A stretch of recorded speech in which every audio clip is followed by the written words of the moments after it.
Good morning, thriving warriors and those who wish they were. Alexa, good morning. Today is Saturday, August 20th. It's 6:19 a.m. In Toronto, it's 78 degrees Fahrenheit with clear skies and sun. Today's forecast calls for more of the same, with a high of 103 degrees and a low of 77 degrees. Okay. Thank you, Alexa. Oops. Cancel that. I'm not sure. Okay, so it's Saturday morning, about 6:20, getting started a little bit late. I was doing my Coursera course after the people left to head to Naylor and Panera and other points to the east. So here we are at Thriving Warrior, boom,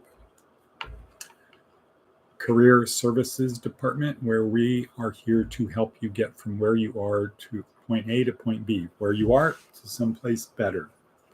And as I always say, we do that through these little breadcrumbs that we disperse along the way, these short little videos. Good morning, Jeff.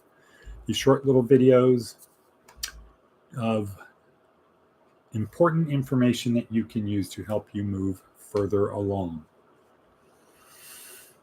Today, I have been invited to the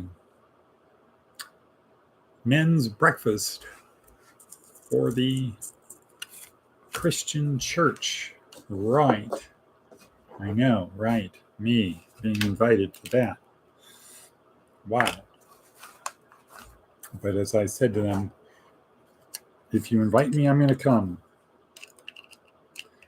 If you invite me, I will be there. So if you don't want me to be there, don't invite me, because I will show up if I'm invited. And I think that's a good attitude to have.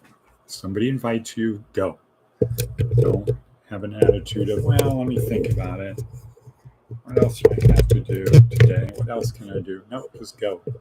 Because you might not get invited again. And there are unintended consequences that could arise from going. So you always have to be prepared for the unintended consequence. Okay, let's see. Yesterday's TED Talk, I'll just jump right into that, was about Viktor Frankl and the gray.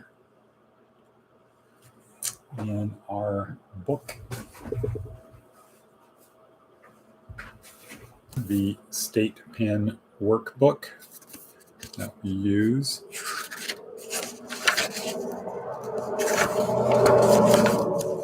For people in prison. But maybe it's not in here. Well, it's not, apparently it is not in here. Once more into the fray. The last good fight I'll ever know. To live and die this day. To live and die this day. That's at the end of the movie The Gray. Hopefully you watched it. And it was really about Viktor Frankl explaining things. One of the things I like about it the most that you should watch in there is we go around asking the question, what is the meaning of life? What's the meaning of life? Well, I heard that question a million times. In Viktor Frankl's formulation, in his book, Man's Search for Meaning, he says, no, that's not the right question. You don't ask the question, what is the meaning of life? Life asks you the question, what is the meaning of your life? Your life. What is the meaning of your life? And our life is the pursuit of finding meaning. What is the meaning of your life? And we each have to answer that question on our own. by the things we do and our beliefs. So that's one good thing from Viktor Frankl. Also, another thing is we can't control what goes on out there. What we can control is what goes on in here. So when the Nazis were trying to break him, when the Germans were trying to break him, and in effect said, what is your mental malfunction? How come we can't break you? How come you keep going day after day after day after day? And he said, you can take everything from me, including my life, except for one thing: how I choose to respond to you, how I choose to react to you. And that's a very Stoic thing. So, okay, we're 5:46 into it. That's a review of yesterday. Today, the thought or the topic is the three sets. Mindset, skill set, action set. And I'm scheduled to go to a meeting at 9 o'clock. See how I did that? 9 o'clock. 9 o'clock meeting online. Let's see. Okay, now I've got the confirmation. 9 a.m. Congratulations, you're registered. Of course, you couldn't see that. So, mindset, skill set, action set. Those are the three things you need to become successful. And that's very compatible with the neuroscience approach, what we do. The challenge is most of the people we have start with a bad mindset. Why? Because they had a bad start in life. And when you have a bad start in life and you tend to have a belief that there's always going to be problems, nothing is going to work out, that's what you see, that's what you believe, that's what you get. Whereas people who didn't have a bad start in life tend to believe everything's always going to work out. And they keep moving because they know as long as they don't stop, it's going to work out. I'm in a tunnel, it's very dark, it's scary, there's monsters around, but there's a light at the end. I know that if I just keep moving forward, one day I will get to the light. And that light is the light of freedom or whatever, success. Whereas if you had a bad start in life, that light at the end of the tunnel is just a train. That no matter how far you get, no matter how scary it is, it's totally futile because you're going to get run down by the train anyway. And if you don't get run down by the train, the tunnel just keeps going forever. And it's obstacle after obstacle after obstacle. So that's it. Mindset, skill set, action set. I think we're going to do a video on each of those next week. But it starts with mindset. If you don't have the right mindset, your skill set doesn't matter because you don't believe it's going to work out anyway. And your action set will not follow from the skill set you learned. It'll follow from your mindset. Okay, that's that. What does Seth Godin have to tell us today? Seth Godin, just that one scarce resource. Growing our impact or profit usually involves maximizing something that's valuable.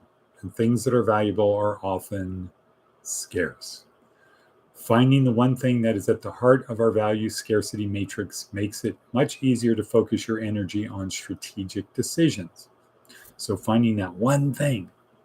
If you own a single store, you need to maximize the profit per square foot. Everything in your growth journey revolves around this. On the other hand, Subway didn't care about that at all, and instead focused on having as many sandwich franchises as they could. The resource they scaled was their franchise model. If you own a factory, the slowest, busiest part of your assembly line is the critical path that has to be identified and optimized. If you're a music teacher with 30 hours to spend with students a week, your growth is going to be about using each of those hours to maximum effectiveness, perhaps with more engaged students, or in developing digital assets, or investing those 30 hours more carefully or profitably. If you have a brand that consumers trust, you might be able to scale it by offering other products with that same brand name. Okay. If you have a strong relationship with Target or Walmart, you can scale that by bringing in new varieties to gain more shelf space. That's why successful record labels got more successful by signing more artists. Studio time is easy to scale, access to DJs and rack jobbers, not so much. If you have a permission relationship with 1,000 great customers, you can maximize the value to them and you of each interaction you have. Okay, so get more from the people you have.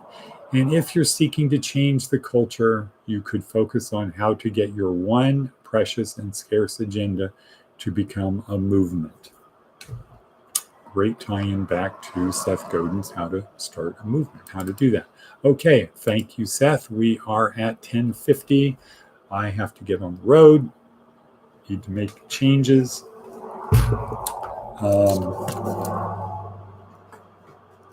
And we will say, boom. Yesterday was the only easy day. Push yourself just a little bit harder today. Do a little bit more today. Become comfortable being uncomfortable. So don't avoid the things that make you comfortable. Go to them. I think Navy SEALs say they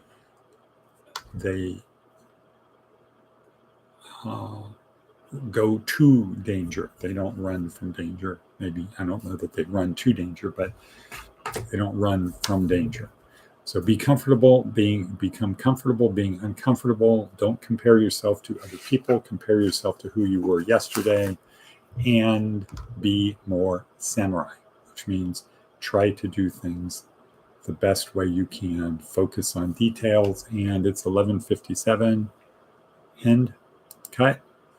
Okay, cut.